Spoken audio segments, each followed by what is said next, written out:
আজ আমরা বাসা থেকে 3 জন রওনা দিলাম তিস্তার উদ্দেশ্যে। তাই রেলওয়ে স্টেশনে এসে ট্রেনের ছাদে উঠলাম। ট্রেনে প্রচুর পরিমাণ ভিড় থাকায় ছাদে অবস্থান করি আমরা। 45 মিনিটের মধ্যে ট্রেন থেকে নেমে তিস্তায় চলে আসলাম। তিস্তা রেলওয়ে ব্রিজের দুই পাশে অনেকগুলো দোকান রয়েছে। দুপুরবেলা অনেক গরম থাকায় আমরা একটা দোকানের ভিতরে অবস্থান করি। প্রচণ্ড গরম থাকায় নীরবকে একটা প্রাণ আপ নিয়ে সমান ভাগে ভাগ করতে বলি। যেই কথা সেই কাজ, সে সমান ভাগে ভাগ করলো। এরপর সবাই আমরা একসাথে প্রাণ আপ খেলাম। দুপুরবেলা প্রচণ্ড গরম থাকায় কোনো কিছুই ভালো লাগছিল না। সব থেকে মজার বিষয় হচ্ছে আমরা যেখানে বসে খাচ্ছিলাম তার পেছনের জানালা দিয়ে বাইরে নদী বীচ সবকিছুই দেখতে পাচ্ছিলাম। এরপর দেখতে পেলাম একটি ট্রেন চলে আসলো, আর এটাই হচ্ছে সেই তিস্তা রেলওয়ে ব্রিজ। এই ব্রিজটি দেখার জন্য দূর দূরান্ত থেকে অনেক পর্যটক এখানে চলে আসে।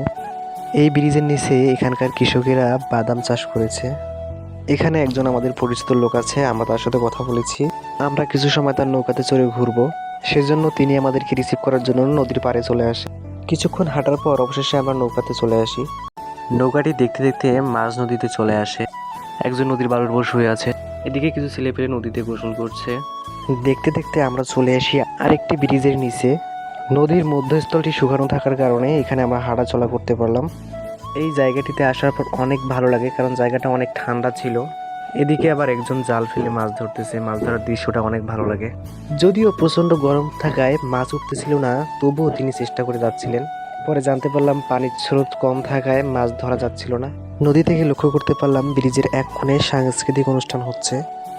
এখানে কিছুক্ষণ থাকার পর আবারও আমরা সবাই মিলে নৌকাতে উঠলাম। এবার আমরা যাব যেখানে সাংস্কৃতিক অনুষ্ঠান হচ্ছে সেখানে দেখার জন্য। দেখতে দেখতে 2 মিনিটে আমরা চলে আসি এখানে। এখানে আসার পর জানতে পারি কিছু শিক্ষার্থী স্কুল থেকে পিকনিকে এসেছে।